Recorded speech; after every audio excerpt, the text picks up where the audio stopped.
as technology advances, the need for human experiences is going to increase as well. And so I think it's really critical that these two kind of facets of our business walk leg and arm in arm. Ideas, by definition, are always fragile. No tolerance for failure, no innovation. The best ideas have to win. This is the Synthesize Pod from Brightidea. It's your weekly hit of insights and actionable strategies for innovation-minded professionals that just want to get shit done. Welcome to Season 1, Just Say Hackathon. All right. We're back, and we've got one of my favorite people in the whole world here. Caitlin, welcome. I thought he was going to say me. Thank you. Well, I know. We're smarter. Come on. There's a little Let's not competition state the going on obvious. for number one. Yeah, all right, Caitlin. All right. Well, welcome back. Good to see you, Margaret. And welcome, Caitlin. We asked Caitlin to come on. Caitlin and I worked together for a couple of years now. Was it 3 years? 4 years? I think so. Yeah, And 3 or 4. Caitlin is head of product at Brightidea, so we work really closely. And just thought it'd be good to get that other perspective on hackathons, the kind of the toolmaker perspective. And sometimes it's easy to just run an event, and it's a whole nother story to kind of engineer a product for an event or engineer a product that can be used by multiple companies, multiple departments. So, Caitlin, it's okay with you. Maybe we'll start with some of your background and kind of how you got to where you're at, and then we can kind of get into the actual product and solution around hackathon. My background ranges everything from healthcare to retail on the product side. I feel like product management careers are always interesting because nobody goes to school and comes out and says I want to be a product manager. I know exactly what I want to do. But I kind of went on the in-house side as well as agency, a lot of different industries. But I think what was really interesting about coming to Brightidea was the position right before. I actually was embedded in a innovation team and in an R&D team in-house. So I feel like every time I talk to our customers, it's this deep, oh, I get it. It's not even just trying to bond with them. I feel the hustle. I feel the throes. Every pain point that they've had, I've watched and witnessed. Specifically, I was on the new product development and go-to-market strategy. So really focusing on employee engagement, ideation, all the way through to activation. So how do you take that idea and actually launch it into the market and see what happens? So definitely very excited when I came on with Brightidea just to kind of embed that knowledge in a broader scale. So why don't we back up a little bit? Obviously, you're at Cambia Health, which is healthcare, but let's go way back. What were your hobbies in high school? Young What was your me. Yeah. Oh man, I was the person that had a million hobbies. So I think I went from wanting to be a vet until you realize the sad part of that to maybe a marine biologist to I love arguing, so maybe a lawyer, but it ended up, I went to Ohio State University in Ohio, so I am Midwest born, and got a job right out of college working for a Columbus College of Art and Design, which was a local art school. And it was a team of I want to say 10 of us on the administrative side.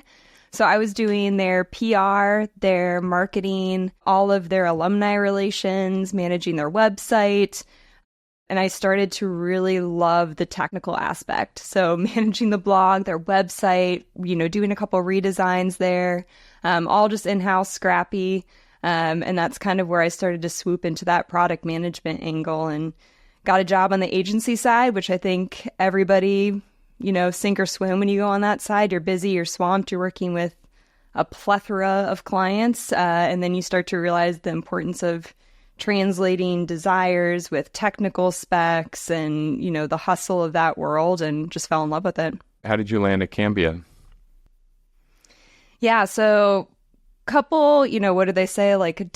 Couple different lives on the retail side. Ended up working retail, put me on the e-commerce and kind of growth spectrum, and worked for actually an organization in Ohio called Cardinal Health.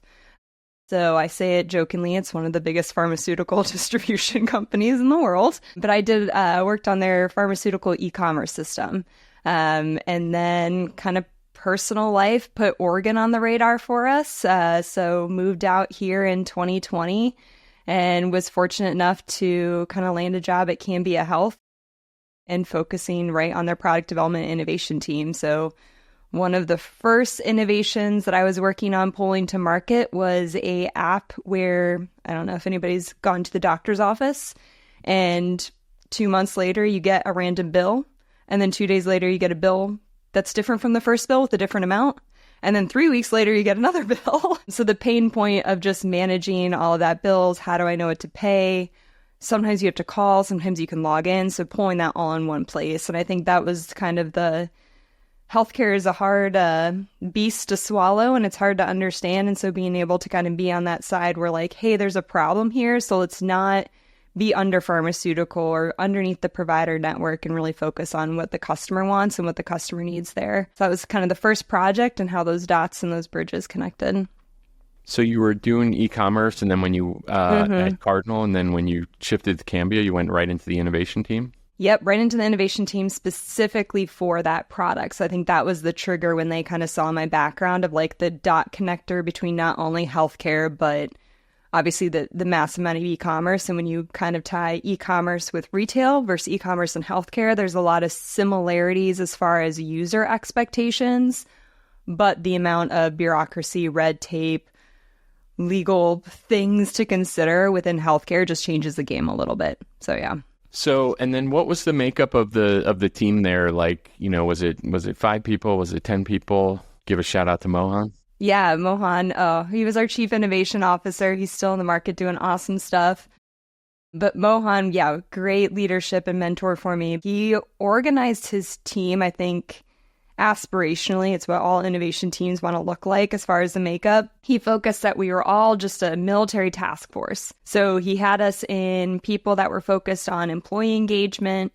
He had people that were focused on prototyping. And then he had people focused on research and analytics. And between those three, you could come in and in a single meeting, if you had a partner in crime with you, you could kind of tackle 360, whatever problem you're trying to talk about. It sounds like what I just described was a massive team. There's about 6 of us kind of arming all of those legs. So it was definitely a small and lean but mighty crew. I think when I look back, you always, when you look at your career, like, oh, I did a cool project, or, you know, that was a really cool thing that I launched to the customer. But honestly, like the people that I worked with there, that's the stamp of like, I will always remember that job for sure. So you guys, so what leg of that were you? You were in the prototyping zone? I was in the prototype and go to market. Yep. So I focused on, once the idea came in, we had that engagement crew focused on what the initiative should be run. You know, how do you kind of work and partner and sponsor with different departments? That included for lack of a better term, coaches to really mentor the people within the employee base, really make sure they heard their voice was heard. How can they also see that it's not just because we have an innovation title, they can be a part of that? So that group kind of went through that. And once something was vetted and started to get pitched, I came in at the pitch process, figuring out what would this look like? What does it, you know, technically start to come together? What's that digital experience? And then trying to find some legs for it and build it out. Give us the outlines of Cambia. Is it, you know, the 50,000 person company? What's the scale of them? Massive. So what's interesting is Cambia, if you view it as, when I was there, is I would say the parent company or the umbrella company. And then underneath, the name that you'll recognize is Blue Cross Blue Shield. So that was one of the main profitable sectors of the business. But really what Cambia was trying to do is build a portfolio around healthcare, understanding that it's not just about insurance networks and building provider networks. It was, you know, to this point, what's a digital experience look like to better that and really try to impact healthcare. But yeah, it's pretty large footprint. I know they've shifted slightly in their kind of trajectory of really honing in on insurance as their bread and butter, and where they're, you know, as every company is right now, trying to focus on the 1 to 2 strategic imperatives that are going to drive functional value and like monetary gains. But yeah, they definitely were structuring it as a portfolio of healthcare offerings. Yep. And you guys were, you know, in that capacity, you were spinning up whole, you know, lines of business, whole, you know, standalone businesses, business units. So basically set up as an innovation lab, but also doing some engagement with the rest of the org. So kind of a hybrid labs programs in kind of our view. Yeah, and I think that's what's interesting is the arms of the business had connective tissue, but if you look at the success portfolio of that innovation team, they just added companies and subsidiaries to Cambia for sure. And then somewhere along the way, we connected. So I guess we can disclose our secret that Katlin cold outreach to me on LinkedIn and said, LinkedIn stalked you. And I was like, oh yeah, sure. So we started chatting and then, he came in and then kind of got promoted pretty quickly up to our head of product. So it's been great partnering with you over the past few years. And I think that diverse perspective of not just product, but what do you need to wrap around the product, and what do you how do you take the product to market, and that full kind of entrepreneurial perspective has been really, really valuable and helpful. Yeah, so appreciate that. Yeah. Thank you for that. Oh my gosh, thanks for answering my LinkedIn stalking. Well, it can happen, So it does work. If there's great, talented people, don't hesitate to do it. I think it's actually a really great sign, right? If somebody, in your case, you had worked in the area, you'd worked with our product, so the person's excited about that space and wants to have an impact in that space. So it's really, really cool. It's funny that I feel like I've talked to you for 2 years now, Katlin, and I never realized that you were part of an innovation team before you joined. But that makes so much sense of why you build the product and the way you do, and kind of your deep understanding of the audience. Yeah, for me, it's definitely a badge of honor. Yeah. We'll be doing something, and we'll be designing something for a startup, and Caitlin will be like, oh, let's build this for Slack, and Caitlin will be like, no, let's build it for MS Teams, because that's what our customers use. The large got that corporate blood. SharePoint, all that stuff. I refuse to back away from SharePoint. Always can't get me on Google Drive. All right, so why don't we get into Hackathon, and maybe we can just chat about that, or I don't know if there's anything else you guys want to say about background. No, I want to go way back. What were you like as a kid? A motor mouth. Okay. So I have a very, which definitely hasn't stuck.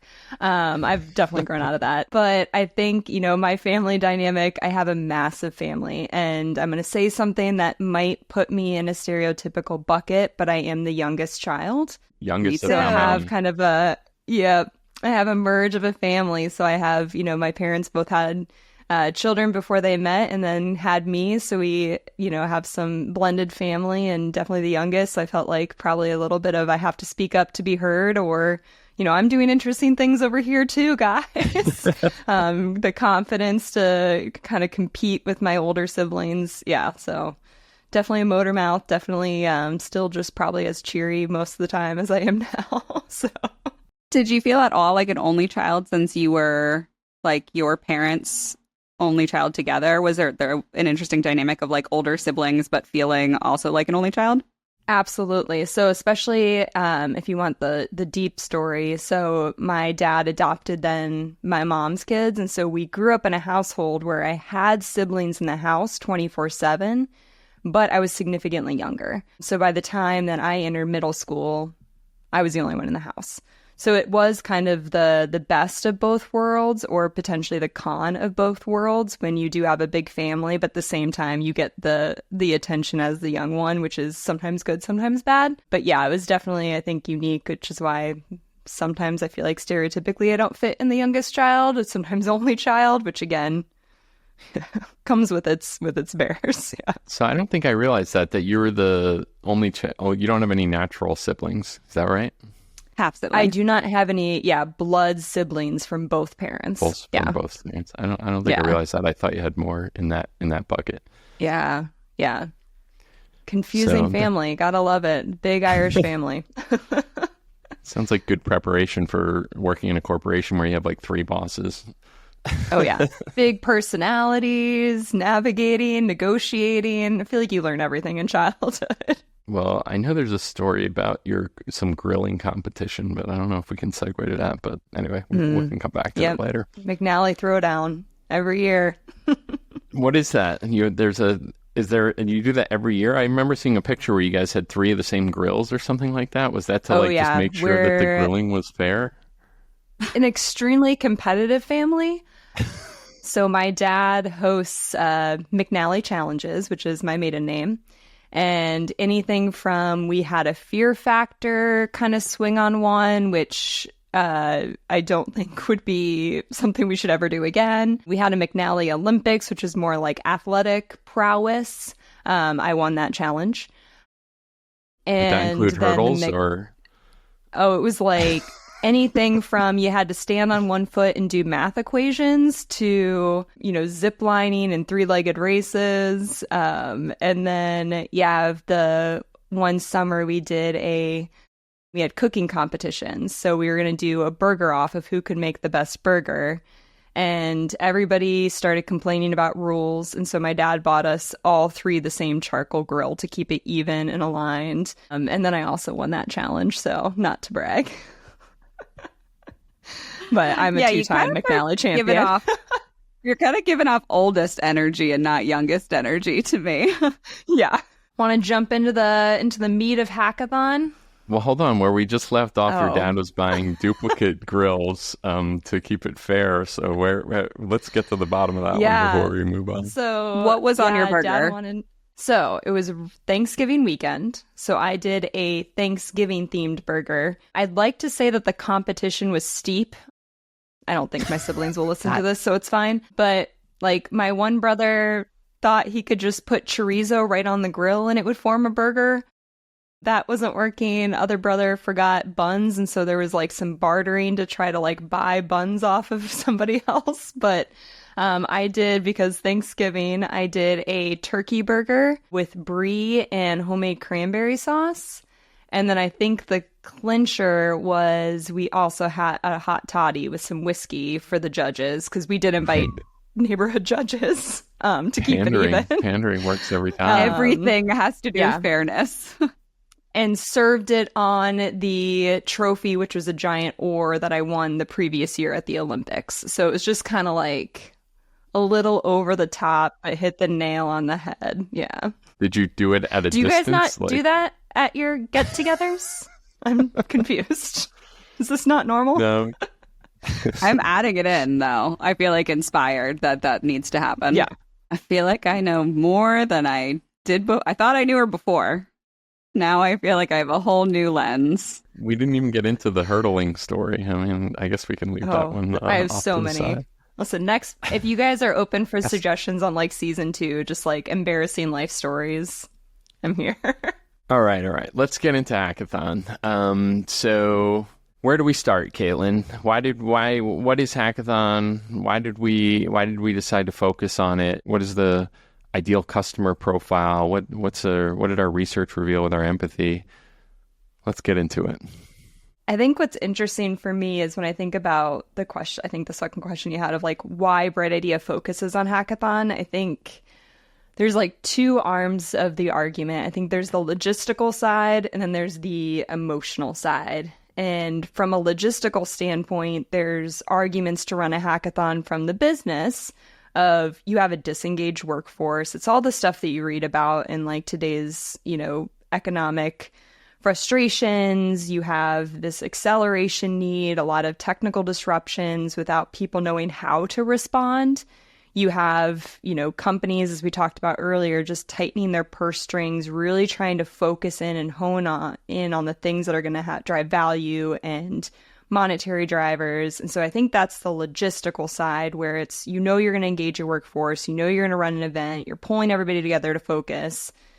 But then the emotional side, which is a nod to, I'm sure, some of the stories that you've heard from our customers throughout this podcast and you guys talking to them, is when you talk to somebody that has participated in a hackathon, whether it was a participant, a finalist that actually ended up winning, a judge, an event manager, after you kind of go through the throes of the event, there is just this unfiltered joy and exhilaration around it. Like everybody starts beaming, their shoulders come back. And I think that is real, that is tangible. And I think that's what's exciting is at Brightidea, we're trying to figure out how to package that from a solution standpoint, not just product features, but what's going on in the mindset? How do you just bottle that magic and make it repeatable so people can run it in their organization and get those logistical benefits, but also figure out how to get that, again, unfiltered, just exhilaration and excitement and joy when they participate. It definitely feels like those are the stories, is just this idea of like stoking the passion, stoking the leaning in, stoking the commitment back into the workforce. And I think that makes a lot of sense, where it's like, to do that, you have to understand the logistics of it. And the thing that I think has been really interesting in these past conversations is this like idea of the event itself should foster creativity and should foster like limitless thinking, but the logistics behind it are very repeatable. And like even the organization of innovation teams, like there's so much structure and ops and logistics to actually get to the point where you can create enough space to play in for creativity. And I think that dichotomy has been really interesting to me. Oh, absolutely. It's like the best metaphor I have is, I'm sure each of you guys remember like the field day in elementary school. It's like you go in, you're not going to remember what games you played in, but just like the amount of fun you had, the anticipation that you're going to be doing it the next year, the amount of camaraderie with your 6-year-old peers. But then the fact that the teachers probably spent like 3 months planning that, and there had to be guardrails. You're basically herding cats and little toddlers the entire time the event's going on. But it's just, it's magical. That's a field day to hackathon in the corporate world. Both of them are the same. That's hysterical. I love that metaphor. Yeah, I think there is that real dichotomy of like how much work and organization and checklists have to go into it just to create this little bit of space for people to have a field day. Yeah, I know even when we ran our Brightidea internal hackathon, it was, we spent like, 2 months, like, and we were like, trying to fit things on the calendar, and people are like, oh, we've got this, we've got a release, we've got that, and this person's going to be traveling, and it was just like, just to create those 2 days of time for people to get together. Carving it was like, multi-month planning things. Yeah, more than I expected it would be. Yep. Yeah, Yep. Exactly. Maybe it makes sense to talk about the distinction between product and solution, and why that's important. Yeah, I think when we decided that, again, there's something magical and timely with hackathons going on right now, we knew it wasn't going to be a standard, product process where you come up with you have a backlog, you prioritize it, you start to do customer interviews, user testing, and then you release it. We took a step back to say there's something here where it's not just about feature first driven decisions. It's something that has to look at, we define solution as everything you need to solve a problem. So really taking a step back and understanding the key roles within a hackathon and why they each kind of bring their own burden and, value to the map, as well as understanding, to the point, Matt, you just made around the amount of planning and the philosophy around a hackathon. And we have this great value at Brightidea that we do have this coupling of platform and services. And so figuring out the magic that can happen on the platform in the system also needs to happen outside. Because sure, right now I'm on Chrome, I'm on my browser, but there's so much that happens outside of that system as far as event management, talking to your peers, utilizing other tools. And so really trying to figure out how we can kind of pull all of that together. I think that's what kind of brings a little bit of the Brightidea element to it. I have a question there. So I think it can be challenging to have product and services live in the same solution, right? Because if you need to have somebody as a person do a service, there's a chance that could be productized and then thus removed from needing to be human intervention. So I'm curious how you think about that, especially with hackathons, like how much of the services team should exist forever versus like how much of that is just until the functionality of the product or new features or new user experience can actually like augment that. Yeah, great question. I think what's interesting is as a product team, sure, there have been times that we've leaned on the crutch of, oh, well, we have professional services, so they can kind of like go that extra mile for that thing that we sliced out. Not every product person, I think, gets their perfect promised land out on slice one. And it's the reality in which we live in. And I think, we have used that as a crutch, to be completely honest, in the past. But I think what's interesting about looking at Hackathon and how those then add value to each other is the platform, yes, is tangibly doing the work, the workflow, the repeatable process. It's getting everything stood up and managed through the endpoint. But what the services team is coming in and doing is coaching. Because again, a lot is going to come down to the philosophy of this hackathon, trying to discern what theme you want to do. How do you convince your stakeholders to lean into this? How do you start to think about, how do I prove the ROI to be able to do this again? And so that coaching element, if you really kind of look at it through that lens, is they're embedded in your team to help make your vision a reality. And oftentimes that's not within the platform, and I don't think it should be. It's stuff that happens outside of the systems. So I think like that's the interesting thing when you look at it through a specific use case or specific solution, is their role also evolves and changes. So Matt, I don't know if you have any kind of 2 cents on that, or go ahead, Margaret. I was going to say, I always think about the biggest failure point in a lot of software, especially when it's billed as like a life-saving tool in terms of like B2B tech, which obviously is not really saving, in our world, is not really saving lives, is that software can't solve people problems. Like you can implement software, but if there is not changes in whatever it is, culture or operations or adoption of that tool or whatever it is. And to your point, like it seems like introducing hackathons into a business and into a culture of the business requires a lot of cultural change and people change. And that's something that software fundamentally just can't do. Absolutely. When you get on a roller coaster, there's somebody there guiding you, telling you how to put the straps on, and then telling you how to exit. That roller coaster is taking you for the ride, and there's nobody kind of, motorizing it by their feet pedaling.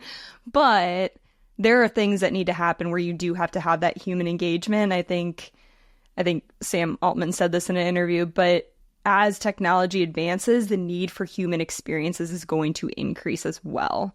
And so I think it's really critical that these two kind of facets of our business walk leg in leg and arm in arm, for sure.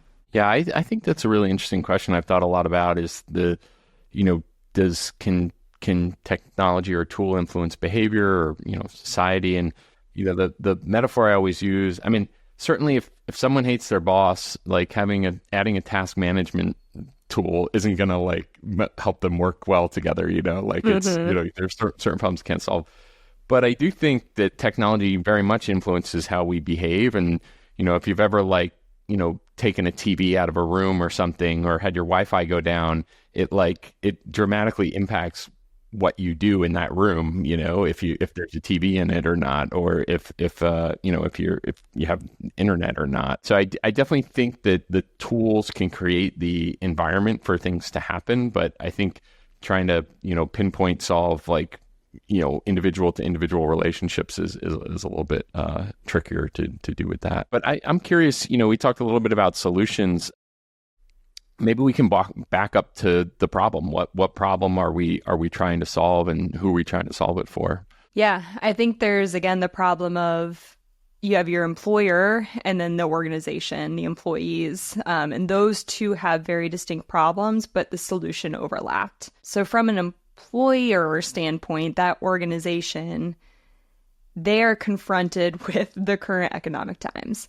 They have a business that's maybe high cash flow, but struggling to realize growth.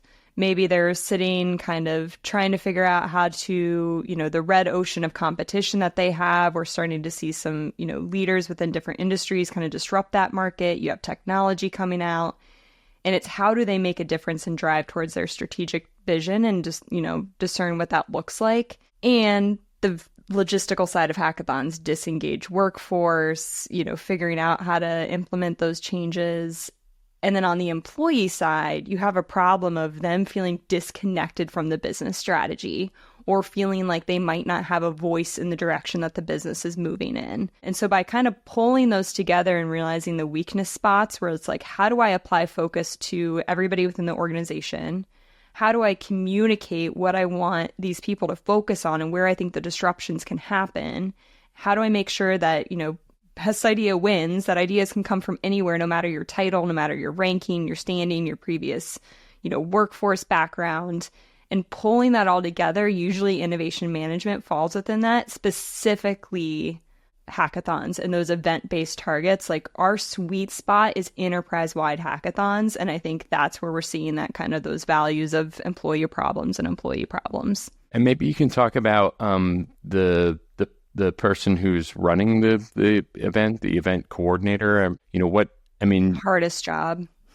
Historically, these people have kind of, used like a Eventbrite or something like that to get people to sign up, and then maybe like an Excel spreadsheet to kind of track the projects. But what problems is the coordinator facing that you help with? Yeah, I feel like what's interesting about people that say, hey, I'm going to be the person that runs this hackathon, they are then burdened with about 82 different jobs that they have to do to make that event successful.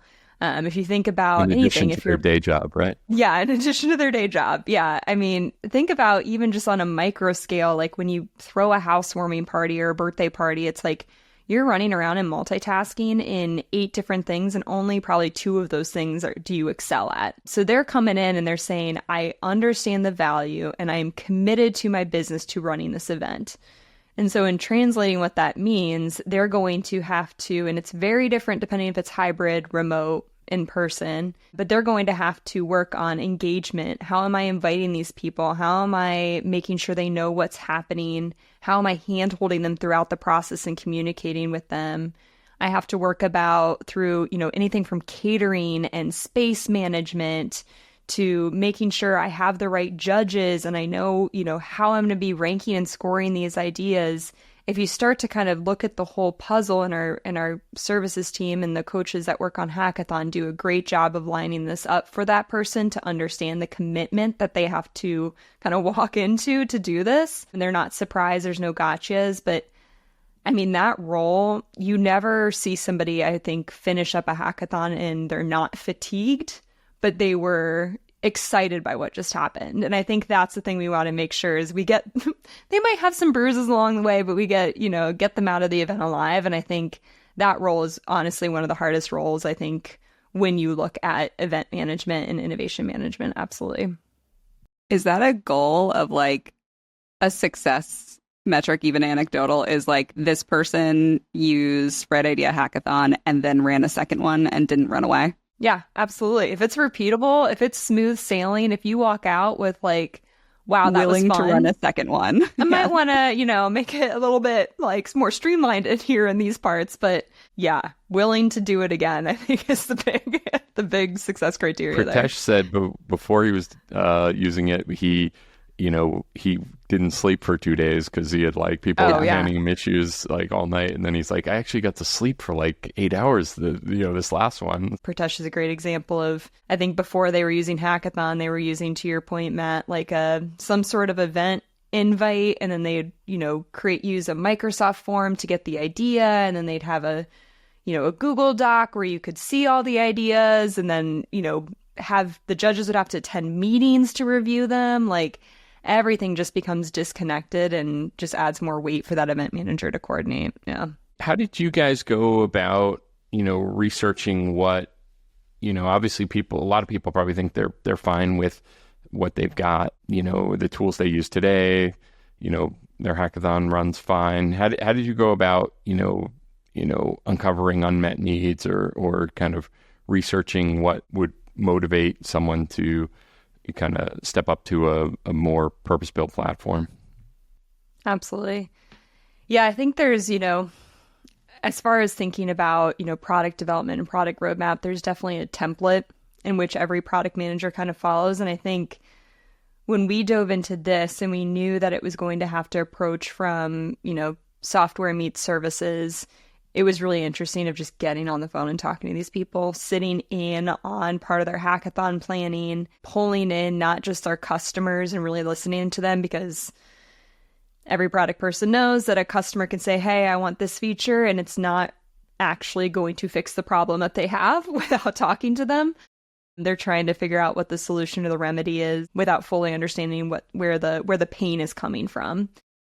So being able to talk to our customers, we did probably close to 30 different clients we engaged with just to sit with them, talk with them, figure out what their roles are, even accessing not just the gatekeeper of the event manager, but also talking to the judges and saying like, hey, how did you find out that you're going to be a judge? How did you feel about that? Were you nervous? How did the whole, experience go? What would you change? Talking to people that participated and figuring out, sure, what was that vulnerability felt like? Were you nervous? How did you know what to do? And kind of talking to those different people really helped us understand. And then at Brightidea, we kind of follow a process where we do that user testing. I would say we do a lot of co-creation, which is kind of risky because you can kind of get pulled into some weird rabbit holes as far as what the product or the solution should look like. But sitting with customers, showing them wireframes, talking about things, even showing them, we had a discussion around our playbook and just like our content that we're going to be providing. Like, does this make sense? Does this encapsulate the stuff that you are going through? And then, like I said, product template, you go through the competitive audit, you figure out what's out there as well. How do we make our product stand out? How do we make it, 10 times better or have those key differentiation? So I think like that was really the difference in our mapping, was it wasn't just the standard, do some interviews, build some wireframes, get a prototype out there. It was really about bringing the people along and figuring out what their deep empathy was. Yeah. And I imagine building for very innovative, likely product-minded, engineering-minded people and building a product for them. It's kind of like, this episode is all about metaphors today. We're just heavy on the metaphors. I like it. But it's kind of like, a chef then cooking for their like chef friend or whatever it might be, to be like the stakes are high to build a product for these types of folks, I imagine. How do you feel about that? Absolutely.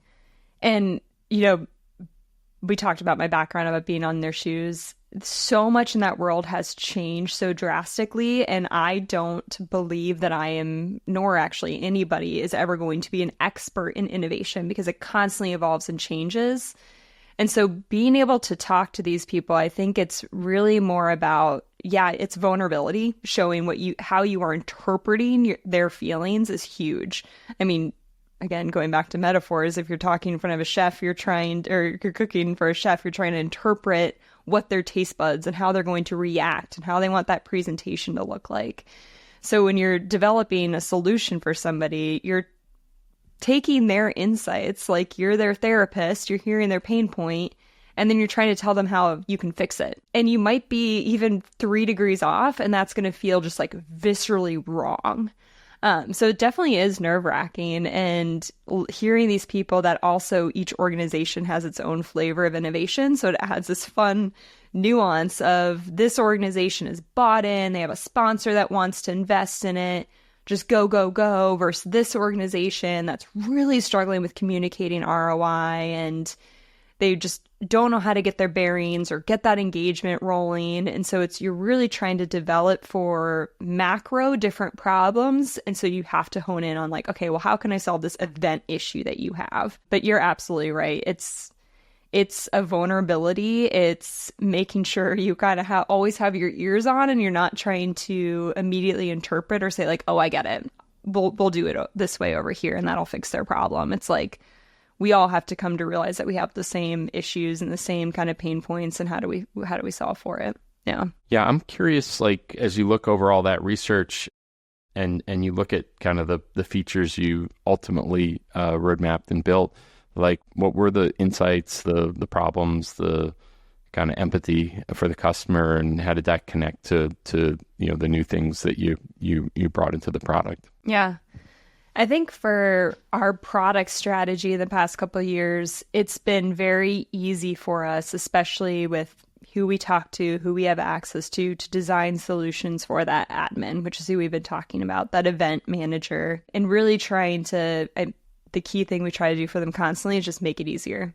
make it as frictionless, make it as guided, give them optionality, but kind of make it so they don't have to think too hard on that stuff, and that we just kind of are there for them before they even have thought about it. We're handing them the next step before they're even there. So a lot of that work went into just workflow automation, schedulers, rules, engine enhancements. They just wear so many hats. We wanted to pull that together. But I think what really excites me about the offering that we pulled together is we kind of looked outside of that admin. And as we've talked about, talking to those judges and those participants. And I think that's where some key insights and kind of different stuff that we haven't really dabbled in. And, with the participant, we've talked about, they come into hackathon and, there's different variants of how that person wants to participate.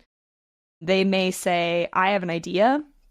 I'm nervous to share it. It's vulnerable. I don't really know a lot of people in the organization that can help me. And I'm, nervous about reaching out to people. Do I just slack them? That's kind of where that energy is coming from. Versus you have maybe a more of an extrovert that has a group of, they have their posse, they have their team members that they want to work with, but they really have no idea how they want to participate or how do they come up with an idea for what's next. You have those solo entrepreneurs that come in and they might have a skill set and they don't know how to apply it. So looking at all of those individuals was really fascinating, knowing that it isn't just, hey, we're running a hackathon, you come in with your idea, you have a developer with you, cool, pitch it, see what happens. But really focusing on those people needed to be guided. And they needed to be guided in different ways through the platform and through the experience based on what they were looking to achieve or trying to achieve. That output came through things like onboarding flows and wizards to help guide them along based on kind of the role they were playing.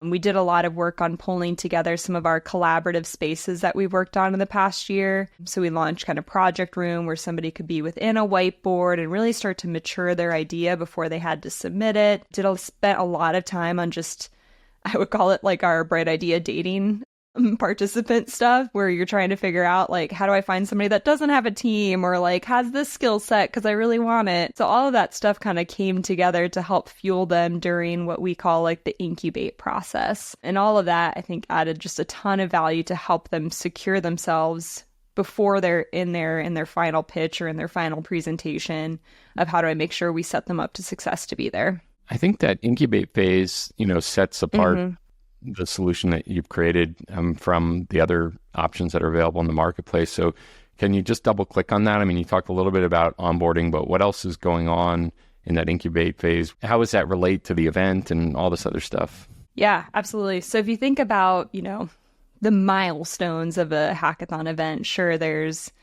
registration, submitting an idea, presenting the idea, getting the winner, etc. But if you almost map that out, the registration to submitting an idea to presenting, there's a lot of stuff that happens in between those steps that there's really nothing there to catch it or create a safety net or guide it along. And if you think about actually the word incubate, and if you imagine this little egg that needs to get warmed up and toasted before it's ready for prime time, that's what we tried to accomplish within the platform and within our kind of methodology around how do you get people in the system. Sure, top of the funnel, they're engaged, participants are there, they're kind of standing in this theoretical room. And then how do you make sure they have the tools and the capabilities and the support to do what they need to do? And so during incubate is the time that you're team building, you're kicking, maybe you might have multiple ideas kind of in the works, trying to figure out which one is going to be successful or which one's going to derive the most value interpreted as the winning idea. Incubates before the live event, before the live kind of hacking event? Correct. Before everybody's in a room, throwing on headphones, going to the grind. Yep. How long does that period last for? And then I guess people are just kind of connecting virtually? Yeah, what we see a lot of people, that's the time that a lot of, people are within project rooms, people are chatting about, what do we want to work on? How do we mature this? Oh, you have this skill set. Maybe we need this. A lot of the activities happening virtually, a lot of the activities happening in and outside the platform. But yeah, it's definitely a time just for that raw collaboration, that raw idea definition. Where we've seen the sweet spot is about 2 to 3 weeks before your event launch. I think it gives enough time for people to get warmed up. You get some of the stragglers that, maybe weren't committed that they wanted to do a hackathon until they started to see other people's ideas come in, so they feel safe to submit. And you also get the early adopters kind of setting the stage for like, I know what I want to do. This is going to be the winning idea. And we even did it, when the Brightidea internal hackathon we ran with our employee base, our incubate phase was about a month long. And I think it was really good because you also saw teams evolving and changing as the idea shifted. And that was really interesting, where an idea started to go a specific direction and, you started to isolate and pull in different people and different expertise to make that idea the most successful, versus some people jumping ship because they're like, oh, I actually want to work on this divergent idea because I think that one might be interesting. So I think it sets people up for this time just to kind of like get their feet underneath them a little bit more, figure out, go in a little bit stronger with who their peer group's going to be and how the event's going to go. Yeah, I think it was also helpful if people needed like, tools or some hardware or something like that. It kind of like was an opportunity to be like, oh, if I do this, I'm going to need these products, so I have to order access that. to whatever. Yeah. Yeah, exactly. Yeah. I love the idea of the idea changing. But like the hackathon project or idea, I love the thought of giving it enough space for it to kind of grow and evolve in a direction that might make more sense, rather than saying, pick an idea, hackathons tomorrow, stick with it for a day. It's almost like that beginning bit of it will kind of help determine what's inside the egg. Yeah. And I think I've participated in hackathons and have witnessed them in both ways, where sometimes you go into the event and that's when the theme is announced. So it's almost like a fire drill. But I think what also organically happens when you have that time to sit on that idea is that individual or that participant is just going to be so much more passionate and deep rooted in believing that this will solve the business problem. And that passion, that giving the participant the ability to kind of step away from their day job and commit to this is huge, because that person's then going to be a trailblazer for you like down the road. So I think that, there's perks just from an event management standpoint. And then there's this emotional, like, they're going to get more committed to their idea. They're going to be more vocal, even if the event finishes and they weren't a finalist. You bet your bottom dollar that they're going to bring it up, a couple weeks after, making sure, can I find a home for this in some department, in some team? Yeah, so I think there's kind of some organic stuff that happens behind the scenes as well. You need a little bit of time to fall in love with your idea to feel ownership over it. Love that. Mm-hmm. And to find other people that are interested in that or might be able to help you.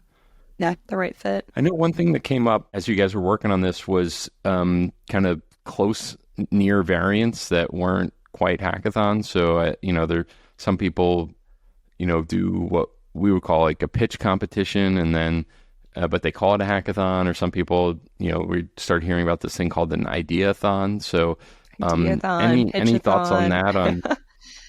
Say that again. Oh, ideathon, pitchathon. Yeah. I think exactly. It's Toyotathon. Sponsorship. I think what's interesting about that, and it's like one of those dances too, where you want to be a purist when you're developing a solution. Like, that's not a hackathon. Sorry. Like, talk to you later. But I think what's interesting is if you look at idea events where there is a time box opportunity around top of funnel, engaging people, there's 1 to 5 days of something happening, and the output is a winner, quote unquote, or winners.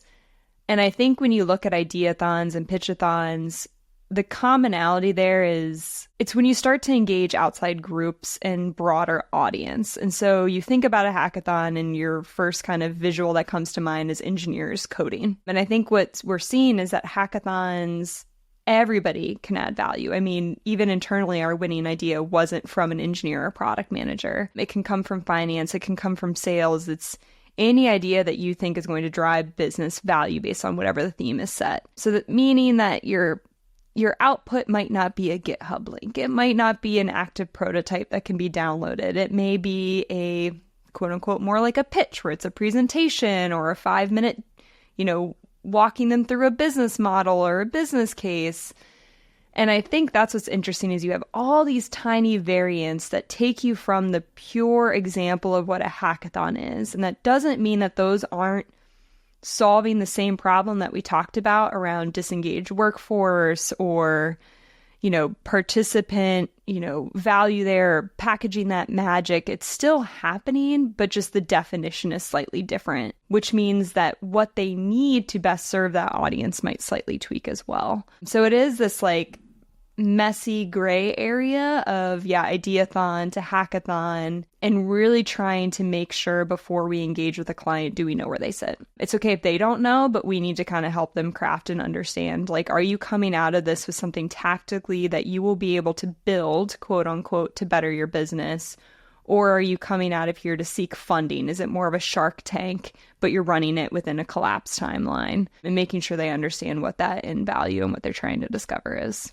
Yeah, I think the market's still trying to figure out what those terms mean exactly. Or, like I said earlier, it's easy to just host the event that you want to host. But when you're starting to engineer solutions and against that, you have to get super precise and OCD about the definitions of these things. Yeah.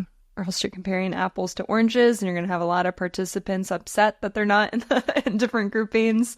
Absolutely. I think one of the key distinctions there, for me, a pitch event was always, it's kind of like a business plan asking for or proposal asking for capital to go forward.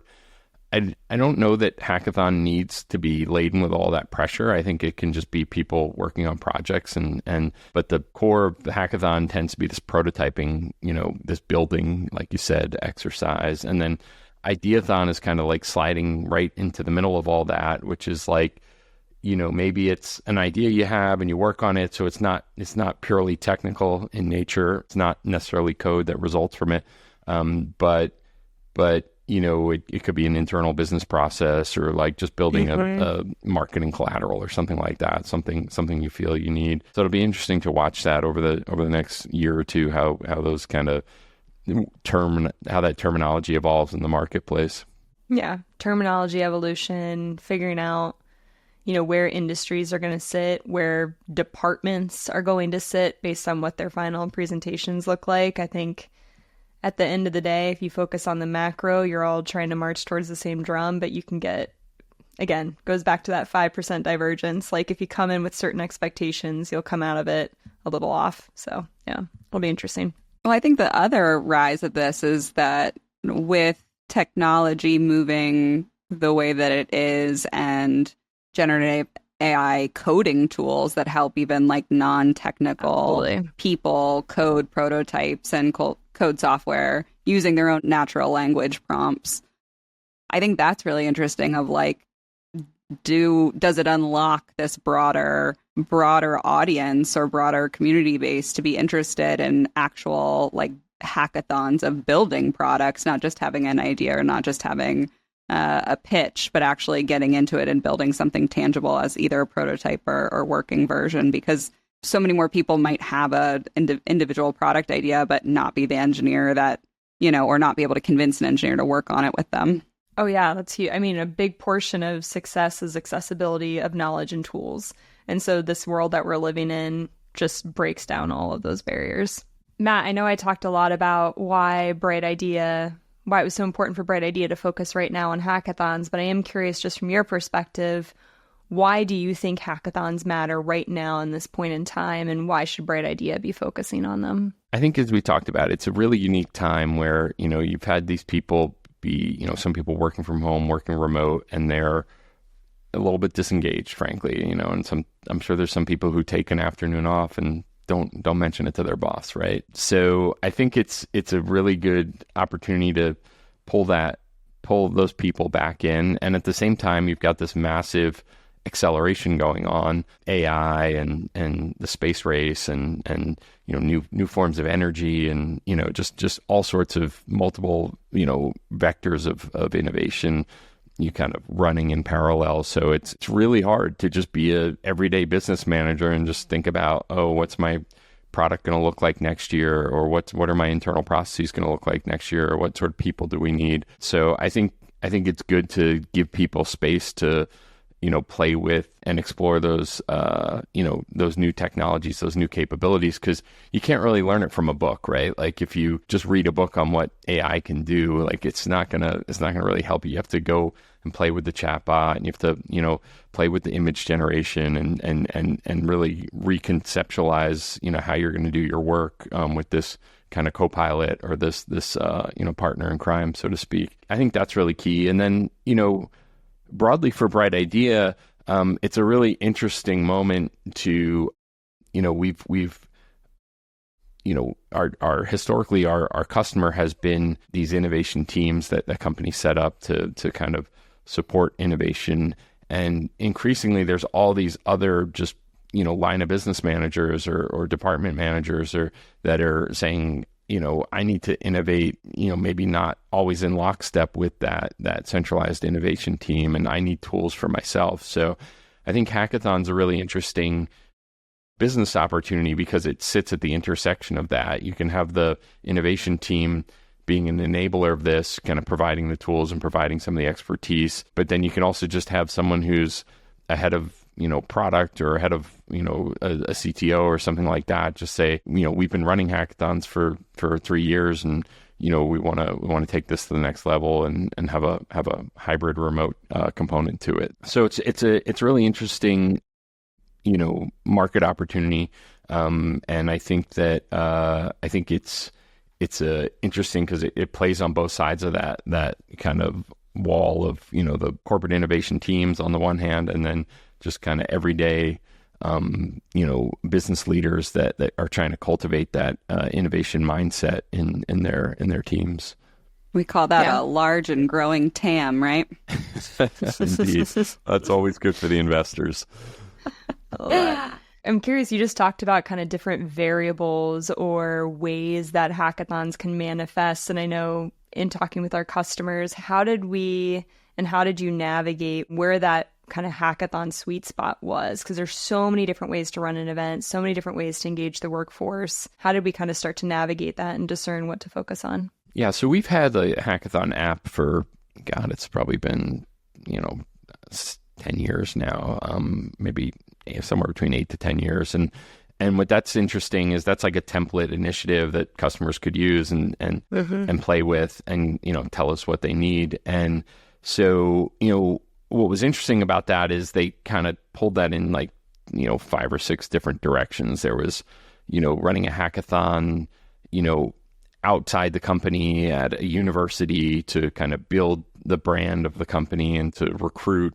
And then there was the hackathon in the, kind of more traditional and the, CTO runs it. There were people who just wanted to run one hackathon. It was like this big company-wide thing. Then there were companies that were running, 10 or 20 hackathons a year, and they needed kind of all this, support for spinning them up and reporting across hackathons. So it was this big kind of market segmentation matrix just within the world of hackathon. And where we thought we could add the most value was, kind of, as you mentioned, the company-wide, single event, internal to the company, often company-wide or division-wide, kind of broad spectrum. And I think that, the reason we thought we were kind of uniquely suited to help there was we have this super robust platform that we've been building for 20 years. It has all sorts of bells and whistles, and you can change colors and buttons and workflows and rules engine and connect it to Slack and Jira and all this stuff. And then you have these services people professional services coaches who've been working with companies doing this for the past few years. And they kind of just know all those problems that you're going to run into, like the schedule's going to take longer than you want. And, you might have people, showing up with ready-made projects or, whatever, all the kind of common pitfalls. And the fusion of the two of those, I think, is really, really compelling, because you can have really great consultants that go in and kind of say, we'll help you run a hackathon. And they, maybe the deliverable is kind of project management and a slide deck, and they help that day. Then you have platform providers that have tools that can help you.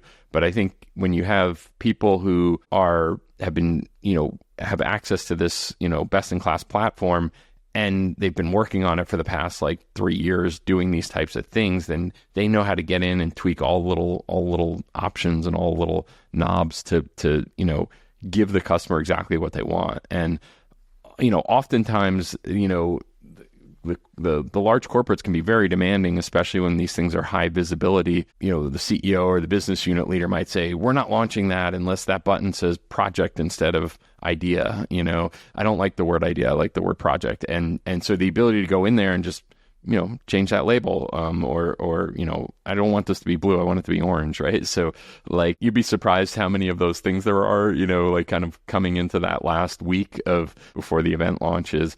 And I think there's some real magic there when you take someone who's worked with, global 100 companies, on these big types of events, and you empower them with this kind of super robust, deep platform, and then allow them to match what the customer is asking for in a very precise way. They don't have to compromise their process to what the tool does. The tool can adapt to their process. I think that's really compelling. And when you're doing these things for these, when it has senior leadership visibility, that becomes all the more important. Or if there's some program manager or coordinator that's doing this for the first time, and you can keep them out of hot water because you can kind of give them advance notice of some of the problems that are going to come, that's priceless, because, we worked with one company as a IT company, and they were doing their first ever global hackathon, and, 30% of their workforce showed up, to this event. It's like something like, I think 20 or 30,000 people showed up. So, you don't really get a second chance at that. So it's really important to kind of know what's coming, to know what the possible pitfalls are, and to be able to work around the corporate political environment to give them exactly what they want. And I think that's why we kind of zoomed in on that kind of company-wide hackathon as a key place to start. And then obviously if you can do one event good, you can work on an enterprise platform that supports many events and that type of thing. Yeah. As Margaret said, the success factor is getting them to do it a second time. But I love exactly. what you said about, I think that's interesting call, is typically when you're working with bigger agencies and they have a services offering, they come in and they go through a discovery and a research period, and then they just hand you a playbook and then they disappear. And it's like that playbook only gets you as far as maybe asking for dollars in investment from your business. And then it's almost like they just left you stranded on an island to figure out how to build a boat and come back home then. And I know that I'm not going to say any agency names, but there's a lot that excel in that kind of model. And I think that that's the difference, is we're in it until you're done. Like, we are in it until you get out of the event and you're successful. And I think that's huge. Yeah. Yeah. And come back for future events, right? So then there's that context and knowledge around what happened the first time that you don't want to repeat the second time. Absolutely. Yep. Yeah. Building that muscle memory. Yeah, I think McKinsey is kind of famous for the $500,000 PowerPoint slide deck, right? So you said it, I didn't say it. Yeah, don't come after us, McKinsey. Yeah. That was Matt. But I do think there's a lower level of granularity. I mean, they might be able to help with what are the focus areas, what are our goals for this. But like when you get down to like what are the criteria that the judges are going to judge on, and how do we convey that back to the group of participants that are going to be involved, like it's a forcing function to answer those questions, because you have to go configure the scorecard to do that, and you have to go, if you're virtual, you have to go update the kind of the homepage of the event to convey what you're looking for. So I just think it forces you to kind of come below the waterline on some of those more detailed things and get those right, and having someone who's helped with that, their last 3 projects were doing, the same exact thing is really, really helpful. All right. Thanks, Katlin. Thanks for making the time and sharing all your insights. Yeah. Huge thank you guys for inviting me. Yeah, this was great. If anyone is listening to this podcast and they think they know someone else that might benefit from what we're talking about, if you enjoyed the content and there's someone you want to share, we'd love for you to share, because it's word of mouth referrals that will make this grow. So thanks for listening, and we'll see you next time. Thank you for listening to the Synthesize Pod. For more resources on how to bring innovation to the forefront of your organization, sign up for our newsletter at brightidea.com. That's BRIGHTIDEA.com. And don't forget to subscribe so you never miss an episode.